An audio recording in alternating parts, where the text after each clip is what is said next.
Hi guys, అందరూ ఎలా ఉన్నారు? నేనైతే చాలా బాగున్నాను.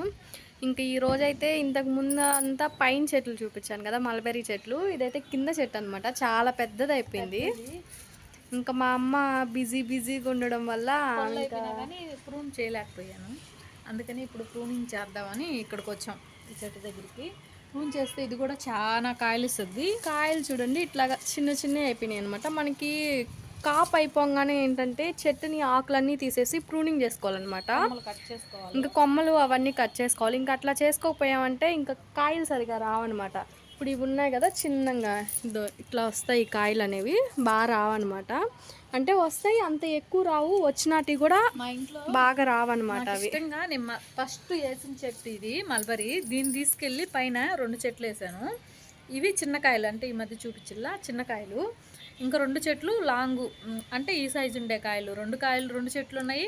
ఈ చెట్టు ఏంటంటే మేము ఆన్లైన్లో ఆర్డర్ పెట్టాము, మీషోలో కదా, అమెజాన్లో ఆర్డర్ పెట్టాము. ఈ చెట్టుని అయితే అమెజాన్లో ఆర్డర్ పెట్టాము. మొదలు చూడండి ఎంత పెద్దదైందో. అంటే ఫస్ట్ ఆ బకెట్లోనే వేసాము. ఇంకా ఆ బకెట్ని ఇంకా అడుగు కోసేసి ఇంకా పెద్ద డ్రమ్ ఉంట్లా దాంట్లో ఒక సైడ్ పెట్టేసాము అనమాట. దాంట్లోనే జాన్ చెట్టు కూడా ఉంది. జాన్ చెట్టు తీసేసేయాలి, ఎందుకంటే అది బాగా రావట్లేదు. ఇంకా ఆ చెట్టు తీసేసి జామకాయలు కూడా చాలా వచ్చాయి. తైవాన్ జామ ఉంది. ఇప్పుడు అయిపోయింది, దానికి బలం సరిపోవట్లా. తెగులు ఏదో వచ్చి అది కూడా పోయినట్టు. అంటే ఎండు కొమ్మలు పడిపోతుంది అనమాట ఆ జాన్ చెట్టుకు కూడా. ఇంకా ఆ జాన్ చెట్టు కూడా తీసేసి ఇంకా వేరే చెట్టు తెచ్చి వేయాలన్నమాట, తైవాన్ జామే. అది మాకు వేరే వాళ్ళు తెలిసిన వాళ్ళు ఉంటే, ఎక్కడి నుంచి మమ్మీ తెప్పించిన జామ చెట్టు అది రాజమండ్రి నుంచి తెప్పించారనమాట. ఇంకా అప్పుడైతే తెచ్చి ఆ చెట్టు నాటామన్నమాట. ఆ చెట్టు కూడా అయితే చాలా కాయలు ఇచ్చింది మాకు, జామకాయలు అయితే బాగుంటాయి. అవి కూడా ఫస్ట్ పెద్ద కాయలు వచ్చాయి. ఇంక ఇప్పుడైతే అసలు బాగా రావట్లేదు అనమాట. అంతా ఇట్లాగా ఎండు కొమ్మ అయిపోయి ఇట్లాగా ఇరిగిపోతా ఉంది. అందుకని దాన్ని కూడా తీసేసి ఇంకో చెట్టు పెడదాం అనుకుంటున్నాం. ఈ కొమ్మలు కూడా అన్ని ప్రూన్ చేస్తాం కదా, ప్రూన్ చేసినాక మళ్ళీ పూత వస్తుంది కదా, అప్పుడు కూడా మళ్ళీ చూపిస్తాము. ఇది ఇలా ఉంటేనే కింద దాకా కాయలు బాగా ఇలా వస్తాయి, భలే కనిపిస్తాయి అనమాట. కిందకి ఇలా పడినట్టుంటుంది. చాలా బాగా వచ్చాయి కాయలు. ఇంకా అప్పటి నుంచి ఇంకా మా అమ్మ పనికి వెళ్ళి ఇంకో వచ్చి ఆకి కుదరక ఇంకా అట్లాగా వదిలేసింది ఆ చెట్టుని. పై చెట్టుని అయితే ప్రూనింగ్ చేసింది, అందుకే అది అంత బాగా కాయలు వచ్చాయి. ఇంకా దాన్ని కూడా అయితే దానికంటే ఈ చెట్టు ఇంకా ఎక్కువ కాస్తుంది, కానీ దీన్ని పట్టించుకోవాలి. ఈ మధ్య చాలా పెద్దది అయిపోయింది కదా, ఇదంతా ప్రూన్ చేయాలంటే చాలా టైం పడుతుంది. అవి కొంచెం చిన్న చెట్లు, ఇవి చాలా పెద్దది. ఇది ప్రూన్ చేయాలంటే నా వల్ల కాక ఈ మధ్య సూర్య వచ్చి హాస్టల్ నుంచి కొంచెం అదే పోస్ట్ పోన్, రేపు చేద్దాం ఎల్లుండి చేద్దాం అట్లా అయిపోతూ ఉంది. ఇంక ఇప్పుడు దీనికి టైం కుదిరింది, ఇప్పుడు చేస్తున్నాం. అంతా ప్రూన్ చేసినాక కూడా మళ్ళీ చూపిస్తాము. కాయలు వచ్చినాక కూడా మళ్ళీ అప్పుడు కూడా మళ్ళీ చూపిస్తాము. ఇంకా అప్పుడు నేను మా ఇంట్లో ఉంటానేమో. ఒకవేళ ఉంటే ఏమన్నా ఒక ఆదివారం వచ్చి ఎక్కడో ఉన్నావు, నువ్వు కూడా నెల్లూరులోనే కదా ఉన్నావా, ఒక ఆదివారం అప్పుడు నువ్వు వీడియో నువ్వు తీసి నాకు పెట్టు. నా ఫోను అంత బాగా రాదులే. కట్టర్ కూడా పెట్టుకోవాలి ప్రూనింగ్ చేసేది, అదే కొంచెం పెట్టుకుందాం నిదానంగా. ఎప్పటి నుంచో ఇంకొకటి ఉన్నింది కానీ అది కొంచెం పోయింది. ఇప్పుడు ఈ చాకులు వీటితోనే ఆధారపడుతున్నాం, కత్తుల మీద. ఏదో ఒక దాని మీద చేస్తున్నావు కదా. కాయలు అయితే అంటే వస్తాయి కానీ ప్రూనింగ్ చేయకపోయినా కూడా చూడండి ఎట్లా వస్తాయి. కాకపోతే ఎట్లా వస్తాయి అంటే మా కొమ్మ నుంచి చూపిద్దామా, చూపిస్తుంది కటింగ్ చేసి. ఇట్లా వస్తాయి అన్నమాట. వచ్చి కూడా ఇట్లాగా వాడిపోతాయి, వాడి మొహం పెట్టేస్తాయి.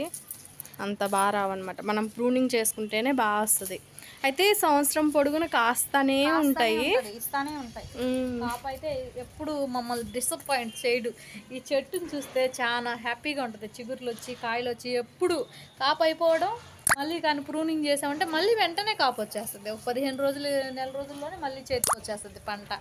ఇది మాత్రం ఈజీ గ్రోత్ కూడా అనమాట, బాగా వస్తుంది. ఏం లేదు, సింపుల్. ఒక కొమ్మ తీసుకెళ్ళి నాటామంటే వచ్చేస్తుంది. అవును, దీనికి ఏర్లు కూడా అవసరం లేదనమాట. మామూలుగా కొమ్మ ఏంటంటే ఆ కొమ్మ దొరక్క మేము ఫస్ట్ వీడియోల్లో చూసినప్పుడు నాకు ఎప్పటి నుంచో పెట్టుకోవాలని చాలా ఇంట్రెస్ట్. కానీ ఈ చెట్టు నాకు ఎక్కడా దొరకపోయేపాటి ఇంకా అమెజాన్లో ఆర్డర్ పెట్టుకుని వేసుకున్న చెట్టు ఇది. దీని నుంచి కొమ్మలు తీసి పైన వేసాను. మళ్ళీ నెల్లూరులోనే ఒకసారి అక్కడ ఎక్కడమ్మదే నర్సరీలో నర్సరీలోనే నర్సరీ అక్కడ అన్నమయ్య సర్కిల్ దగ్గర సర్కిల్ దగ్గర మినీ బైపాస్లో అక్కడ ఒక నర్సరీ ఉంటే అక్కడ లాంగ్ వెరైటీ పెద్దది అది కొంచెం పెద్దవి వస్తాయి కాయలు. అవి అంత తీపి ఉండమన్నమాట. ఇది ఉన్నంత తీపి ఆ కాయ ఉండదు, కొంచెం పుల్లగా ఉంటుంది. అది ఎంత మగ్గినా అది కొద్దిగా పులుపు అనిపిస్తుంది. పులుపు అనిపిస్తుంది. బ్లాక్ అవ్వగానే చాలా స్వీట్ ఉంటుంది ఈ కాయలు. మళ్ళీ అది తొందరగా కూడా మాగదు ఆ చెట్టుకి, దీనికి తొందరగా మాగిపోతాయి. అది లాంగ్ వెరైటీ అయినా చూసేదానికైతే అది బాగుంటుంది, కానీ తొందరగా మాగదు. ఇది తొందరగా మగ్గిపోతుంది. మనకి తొందరగా సంవత్సరానికి 4-5 కాపులు అన్నట్టు భలే వస్తుంది. ఇది మాత్రం బాగా వస్తాయి. నాకు భలే నచ్చింది ఈ చెట్టు అయితే మాత్రం.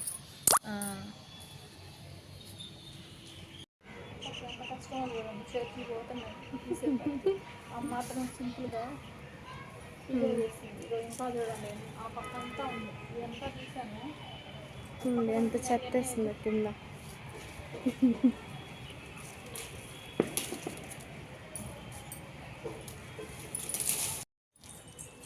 ఫైనల్గా అయితే ప్రూనింగ్ మొత్తం చేసేసామన్నమాట. చూడండి ఎంత చెత్త వచ్చిందో. ఇప్పుడు అదంతా కూడా మా అమ్మ ఒక గోతానికి వేసేసి మళ్ళీ దాన్ని చెట్లకే బూడ్చి పెడుతుంది అనమాట. ఆకులన్నిటినీ మొత్తం ఎండిపోయిన తర్వాత దాన్ని మళ్ళీ చెట్లలో వేస్తే మళ్ళీ అదే ఎరువు అవుతుంది. నేను ఇది కూరగాయలు అరటికాయ తొక్కులు అవేమి నేను మొత్తం బూడ్చి పెట్టేస్తాను. ఫైనల్గా అయితే ఈ వీడియో ఇంతే గాయ్స్. మీరు ఎవరికైనా మా వీడియోస్ కానీ నచ్చినట్లయితే లైక్ చేయండి, షేర్ చేయండి, సబ్స్క్రైబ్ చేసుకోవడం మాత్రం మర్చిపోకండి. బాయ్.